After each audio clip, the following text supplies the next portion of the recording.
So as we can see, we are using a medium which can be called online, and it's a virtual medium. We can see each other, we can talk to each other. We can, in a way, feel proximity of each other, but physically we are not close to each other. So this is the medium through which we are interacting. But in normal times, we would have wished to sit face to face and discuss this issue. That is the most human thing to do. And if the most fundamental human thing we can talk about is to seek each other's proximity, togetherness. That is what human nature is. We want to be together. We want to be close to each other. We want to. We are, as I said, we are a social animal.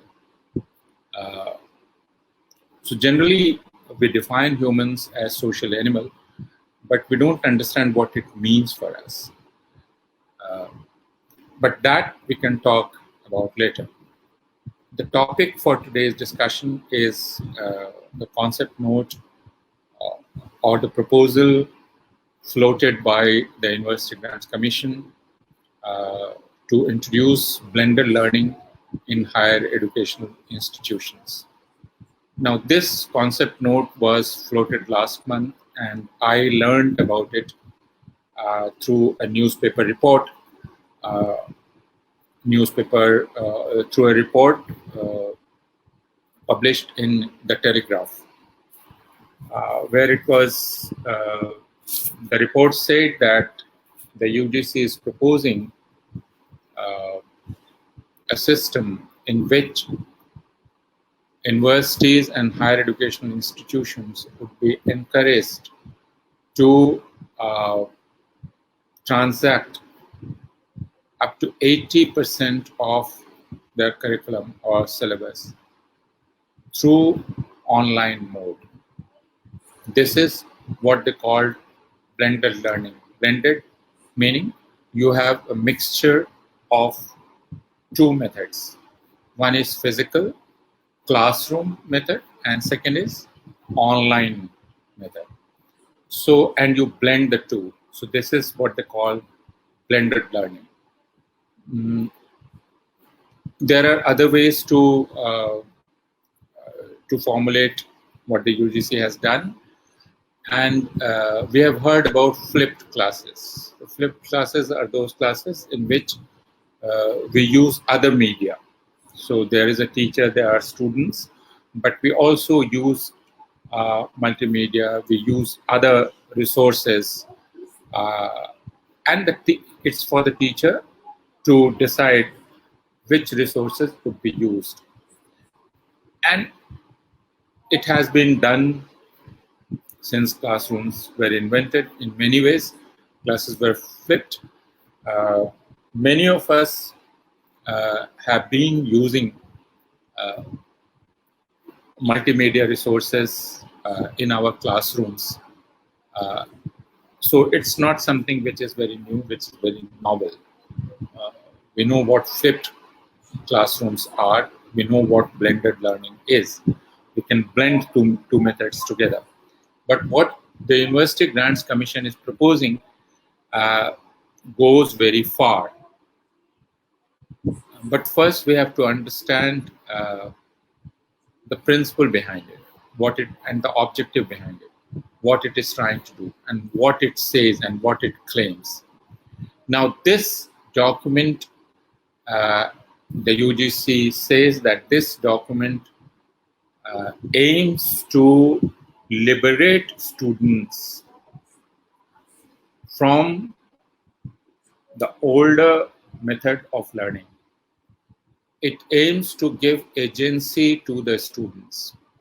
It says that students are at the center of educational enterprise in universities, in higher educational institutions, and therefore agency should lie with them. Students should decide what to learn, what would be the pace at which they would learn, uh, and when would they have their examinations, etc. What combination of courses they would have. So UGC is talking in a democratic language. Apparently,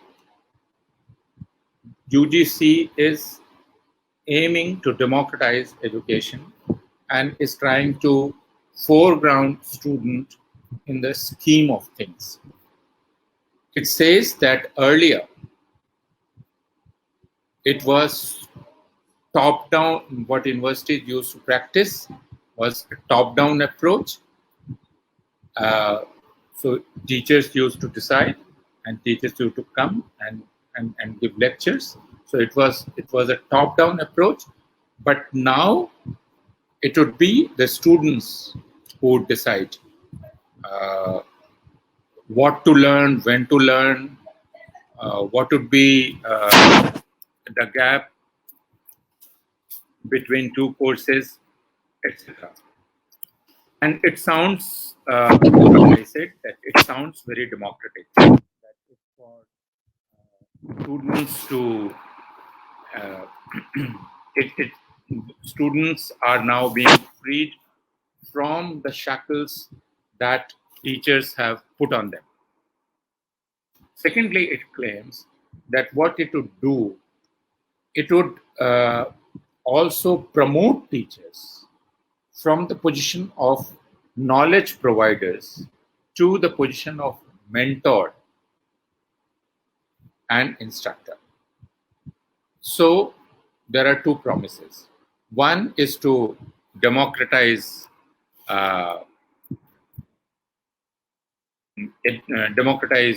classroom and give agency to the students, and second is to is also to empower teachers. So, as I said, that the claim is that the present teaching is top-down, it is teacher-centric, it is one size fits all, and it ignores the diversity of students. And the new approach which the UGC is proposing would give students autonomy, give them a disposition of self-advocacy, promote student ownership, and enable them to learn at their own space. Teachers would become coaches and mentors, whereas now they are merely knowledge providers. So there is a background to this proposal, the proposal that is being given today.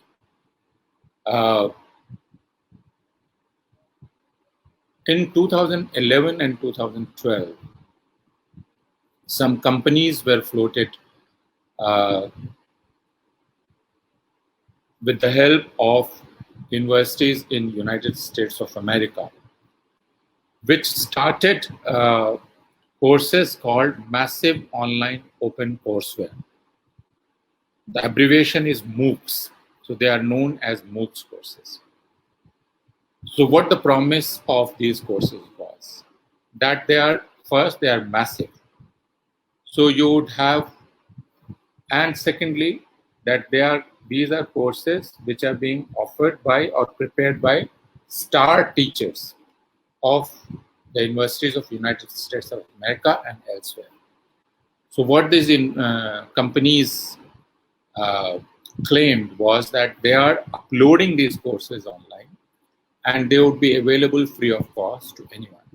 And people can access these courses at their own pace, register themselves as students. So it is now a democratic space. You don't need to go to Harvard, you don't need to go to Yale, you don't need to go to Princeton. But here is first-rate education which these companies are providing online. So you can have the experience of Harvard without going to Harvard. You can have the experience of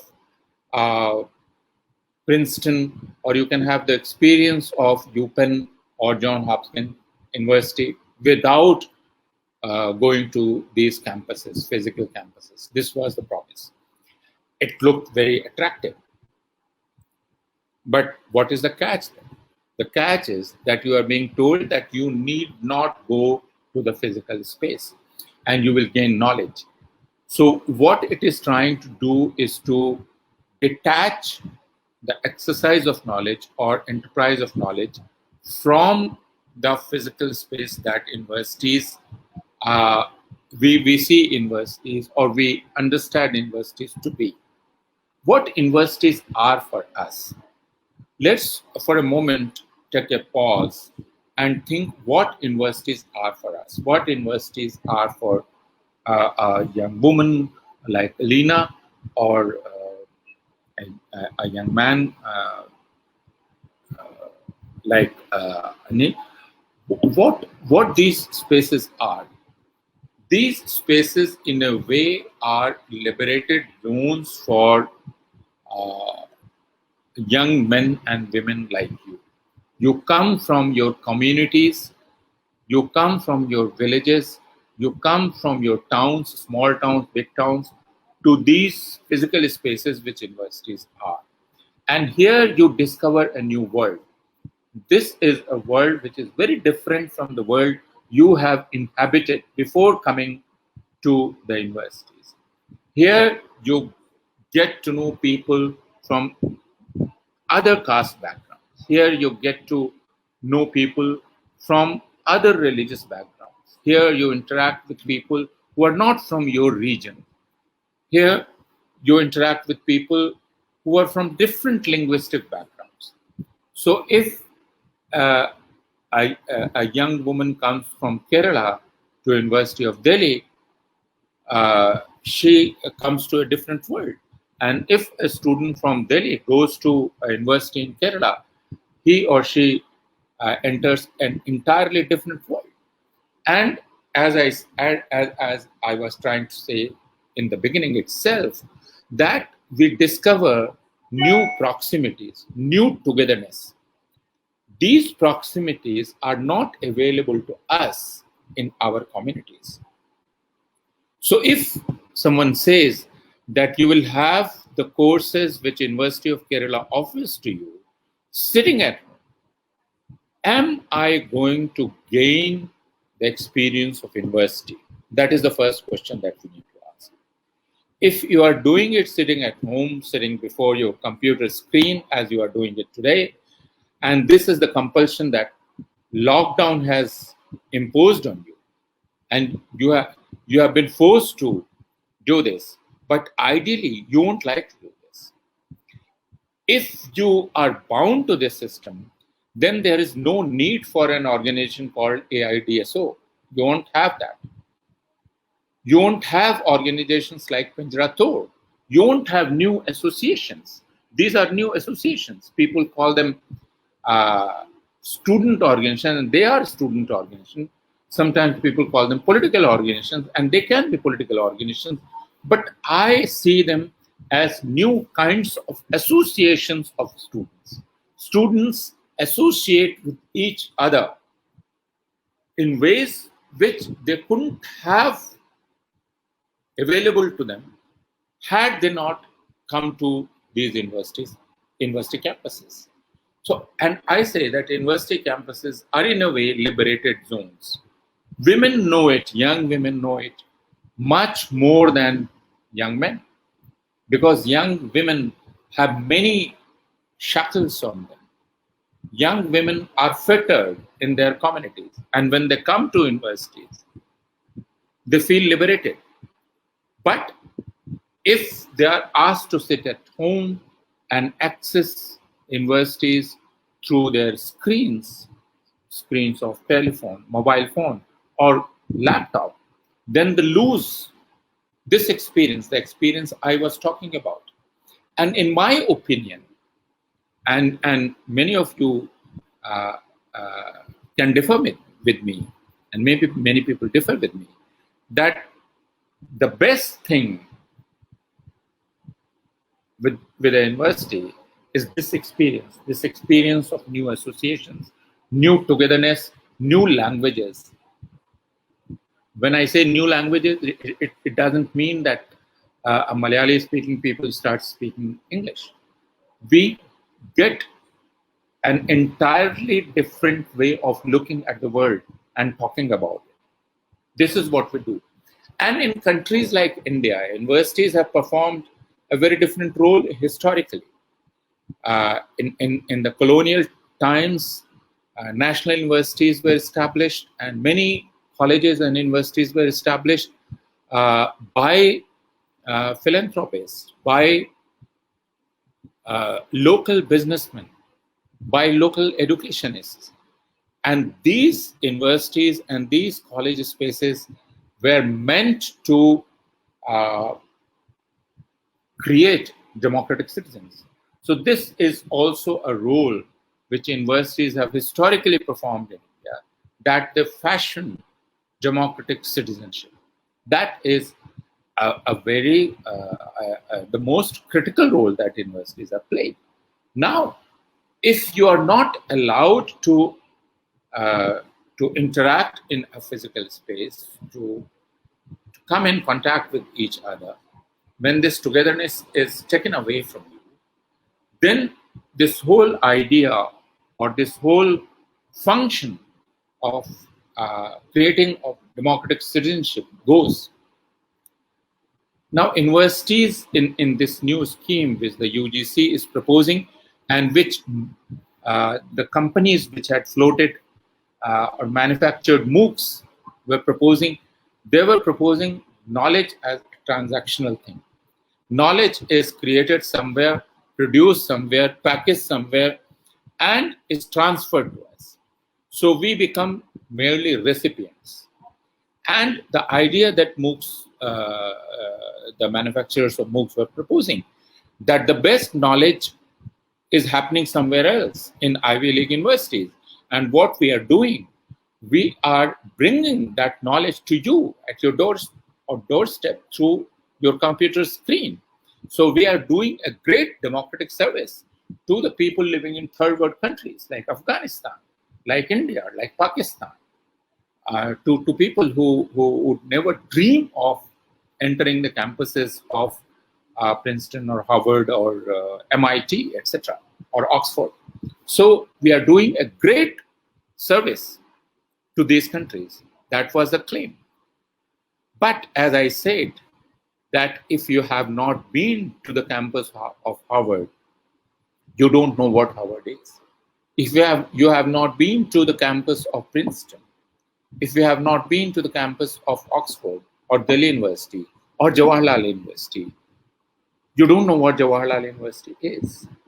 Jawaharlal Nehru University is not only the courses or the lectures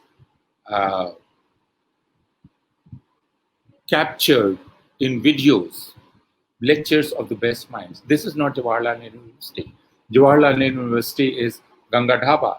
Jawaharlal Nehru University is those informal sittings over cups and cups of chai and coffee, which students enjoy there, and interaction among students of different disciplines and teachers of different disciplines. This is what a university is.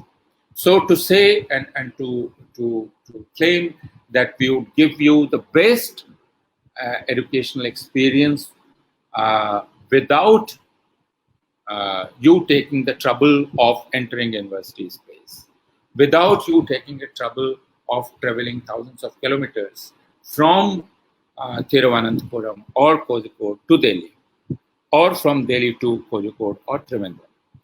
So this is what we will give you. Now this is deception, one. Second, the idea that students, now this is being done on behalf of the students, and students are being freed from the top-down approach and from the control of teachers, because now how syllabi are or curriculum are framed is the teachers who do it. But now students, you have a basket of courses and you decide. But let's let's take a pause for a minute and think. A student entering university, a student of first year, first semester undergrad program in a university, and there is a basket of courses before the student, and she is asked to choose her combination of courses. Would it be an informed choice? One. This is something we need to ask. So there is a deception, a democratic deception, I call it, behind this promise. One is that. Second, to present teacher as someone who is taking away the agency of students, and the agency is now being given back to the student, and he is being liberated from the student, thereby undermining the status of teacher in the scheme of universities. This is what this blended learning in higher education document is trying to do, is to denigrate teachers. But we must understand that universities are not only about students. Universities are also about teachers. Teachers are not there as knowledge providers. Knowledge which was created, which was produced somewhere else in some other time, and teachers are there merely to transfer that knowledge to you. That is not the function of a teacher. Teacher is much more than that. A teacher is also a knowledge creator. A teacher is also someone who performs the role of an interlocutor in the lives of students. So, for example, if I imagine Ramjas College in Delhi University, or students of generations of students of who have passed out of Ramjas College, imagine Ramjas College. Can they imagine it without a teacher like Mukul Manglik? So Mukul Manglik is not only a teacher who teaches European history. He is one who makes or brings history alive to the students through various activities. This is what Mukul Manglik is. And this is what teachers are usually. Teachers are also communities of judgment. So once you remove teachers from this role, and once you tell that now you are coaches and you are mentors and you are facilitators, and courses are being prepared somewhere else, students don't take them, and your job is merely to facilitate that learning. That is something we must not accept, because all societies need teachers. I'm not saying that teachers are gurus, not in that sense of the word. I don't accept the idea of teacher as a guru and student as a shishya. This is not about guru shishya parampara. This is something more. So this is what we need to understand. Thirdly, in more practical terms, all this I was talking about in the context of our understanding of the role of universities, what universities are. They are not merely a set of courses. They are not merely a set of syllabi. They are not merely their curriculum. Because in universities, things happen beyond classrooms. Things happen out of syllabus. And those things are much more important for most of us than these syllabi and curriculum. This is what we need to understand. But in more practical terms, and about this I have written, that what this government is doing for last 7 years, if you look at the union budget, you would find that the budget allocation against higher education is getting reduced gradually. And the government doesn't want to spend on higher education anymore. So it is nudging universities, or it is motivating them, if we use a more positive word, to go for self-financing, to raise their own resources. It has already proposed a center which would give loans. So universities are encouraged to take loans from this center, AFA. So you go and take loan. And how would universities repay those loans? So universities are asked to raise resources. This is what this government is doing. And the government is asking students to foot their own bill. So if students are asked to take loans, then they would fall in the same debt trap in which thousands and thousands of students in the universities of America find themselves in. They are in that debt trap. So that is where this government is taking higher education. And since it is cutting down budget or resources, reducing budgetary allocation on higher education, the best thing to achieve major reduction would be to reduce the number of teaching faculty. So if I ask Professor X to deliver a course online, I record it, I put it online, and now it's my property, and universities across India will be asked to access it, and they can access it. So this now becomes a permanent thing. Now we wouldn't need Mr. X next time, because this is something which is there. Any teacher can just use it. That is what can be done. So this is a very convenient way to get rid of teachers. You would have these courses. You would have facilitators which can work on a much reduced salary as contractual people, which already universities are doing in many parts of India. And you won't need to pay teachers as they are being paid today. So we would have universities without teachers. We would have universities without campuses. We would have universities where students won't meet each other. There won't be any, as they call it, I don't call it extracurricular. There won't be any extracurricular activity. So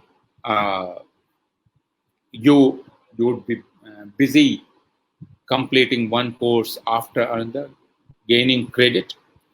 This is what this government is thinking. And this I call thinning of the idea of education. Robbing it of its content. This is what this government is trying to do. There are other things we need to think about when the University Grant Commission comes out with a proposal like this. What is the role of University Grant Commission? What it is supposed to do? The mandate of University Grant Commission was to ensure standard in higher education.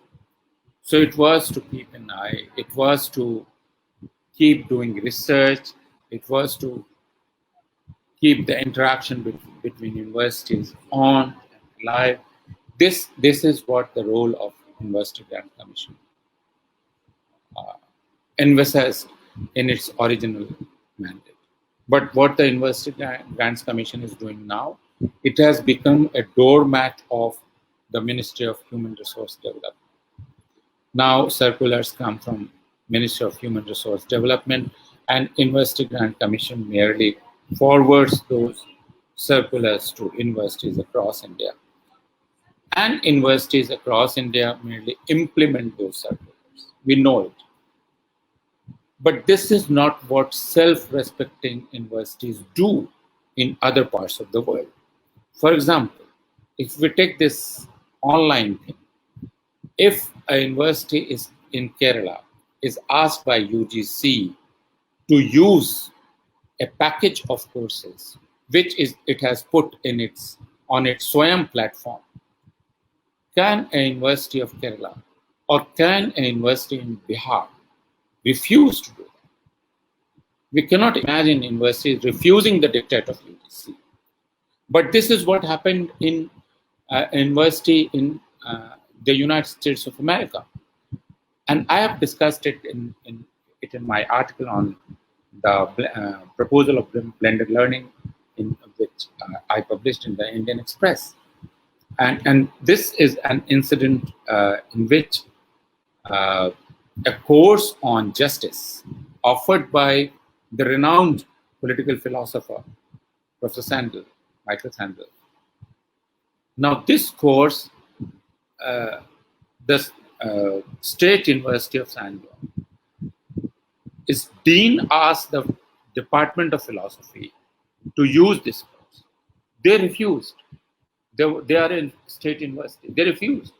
And they wrote a letter to Professor Michael Sandel. And they said that, look, you are a renowned professor. You are a renowned philosopher. But we are also teachers. And it's our right to frame our own courses. Now, we cannot be asked to teach the course you have prepared, the way you have transacted it. We cannot be asked merely to transmit it and facilitate discussion on it. And Prof. Sandel, since he is a philosopher, he said that, well, I agree with you. All teachers and all departments have a right to frame their own courses. But can we imagine such a thing happening in India? Can a department in a university in India, in a state university in India, or a central university in India, refuse the dictate of University Grant Commission if it asks them to use the course which has been put on Swayam? Can they refuse it? We know the answer. They can't. So the sinister idea behind this seemingly well-meaning proposal of the University Grant Commission, which again, read superficially, would look very attractive to students. They would think that it's being done for them, but it is, the main idea is to fragment students, to fragment them, to put them away from each other, to make them sit before the screen. And once you have accepted the idea, you should be prepared to imagine a time when there would be no classroom. Now, there are many people, and I would conclude here, who say that, well, if you are a good teacher, why not record your course? Why not offer it to, why not other students have the benefit of your course? But I, as a teacher, always imagine my classroom as an interaction between me and the students sitting before me. Now, those students are living beings. They have their dreams, they have their anxieties, they have their days and they have their nights. And each classroom is a different classroom. It's like a theater performance. The drama remains the same. The script remains the same. But the actors know, the directors know that each succeeding night, the drama is different. So the very ephemeral nature of drama, that you cannot record it, you cannot transmit the same experience, the living experience of watching theater, sitting as audience, something being enacted before you on the stage. The ephemeral element of it. it disappears till each night. You cannot resurrect the same thing. So I cannot resurrect, or I cannot repeat the same class. This is the beauty of it. But if you record me, if you freeze me in a video, then the life goes. And this is something I, as a teacher, cannot accept. So this is an occasion for all of us to think about the ideology behind such proposals. These are difficult times. We feel the pain of isolation. We feel the pain of distance. We want to be together. Now, to make this state, which we think is not permanent, which is temporary, and which should end sooner the better, to make this impermanence permanent is something which would dehumanize us. Let's think about it. Let's form our own opinion. I would invite you to read the document that the UGC has put on its website, and then form your own opinion. I invite you to read material on online education. There is a fantastic article by a colleague who teaches at college in Chandigarh. It was published in the Indian Express. The name is Professor Avnindra. You can access that. There are many essays and articles and books. Why universities are important, why university spaces are important, and why we must defend the idea of having physical classrooms which are the preserve of students and teachers. Very sacred spaces. They should not be violated. We heard about an incident in the Central University of Kerala, where a teacher who was transacting his course online, an inquiry was set up against him, and he was suspended for teaching a course on fascism. Now, this is something I call classrooms, closed spaces. I won't allow any representative of the society to enter my classroom, sit there and judge me. No, I won't allow that. That is between me and students. Students can object to what I am teaching, but it doesn't go outside the classroom. A teacher has a right to have his political opinion. A teacher has a right to have his ideology. Teacher must be open about it. The role of teacher is not to impose his ideology or not to indoctrinate students. The role of a teacher is to expose students to different sources of knowledge and to enable them to form their own ideas. This is the role of a teacher and a classroom and university. But to distort the idea of classroom, to use methods to just make it disappear, is something we must be concerned about and fight against. Thank you very much. I stop here.